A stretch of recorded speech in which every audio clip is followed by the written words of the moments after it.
Our next topic is derivative of inverse functions.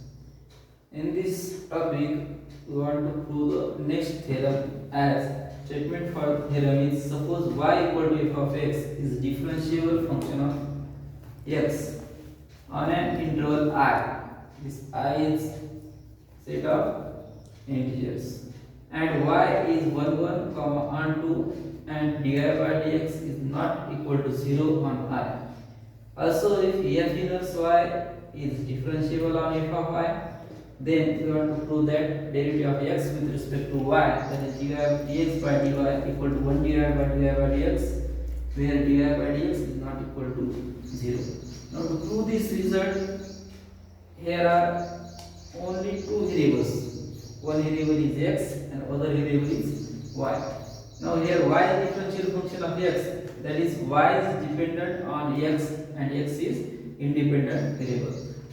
Therefore, we have to consider let delta y be the increment, delta y be the increment in y corresponding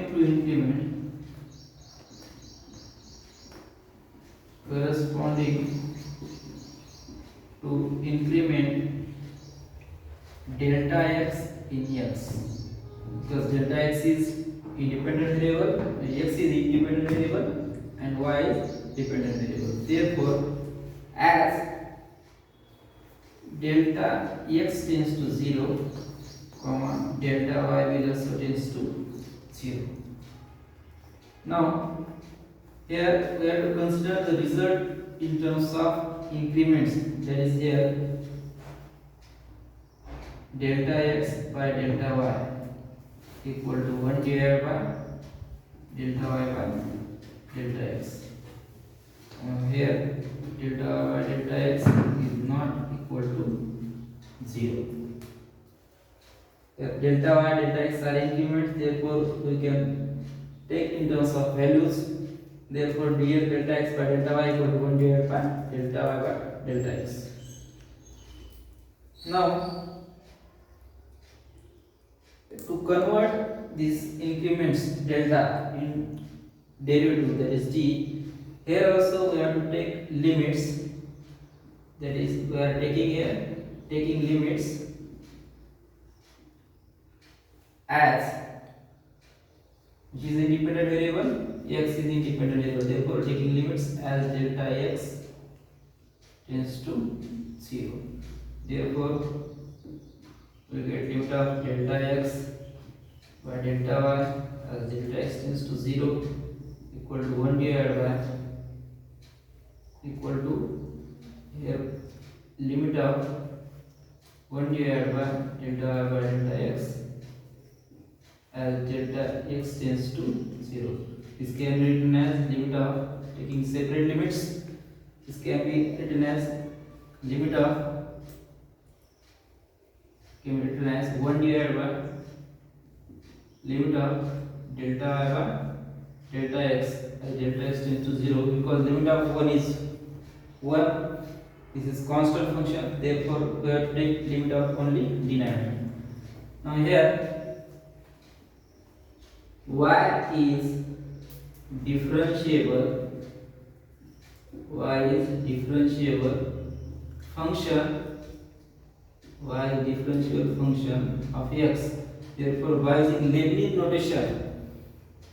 Here we get result as dy by dx equal to limit of delta y by delta x as delta x tends to 0. This step has 1 marks in model answers many times. Therefore, this is a very important step of Leibniz notation. We can use this formula to convert delta into d. Therefore, by using this value, our right side will get converted into 1 divided by dy by dx. Therefore, this equation becomes limit of delta x by delta y equal to 1 divided by dy by dx from equation 1. There is no need to write equation number, it is sufficient. And here, as delta x tends to 0, delta y tends to 0, therefore here becomes delta y tends to 0. Now here, right side of this equation exists, that is right side of this limit exists. Therefore, using this formula, we have converted delta into d. Therefore, right side exists. Therefore, left side also exists. We can convert this delta into d as well. Therefore, right side of this equation,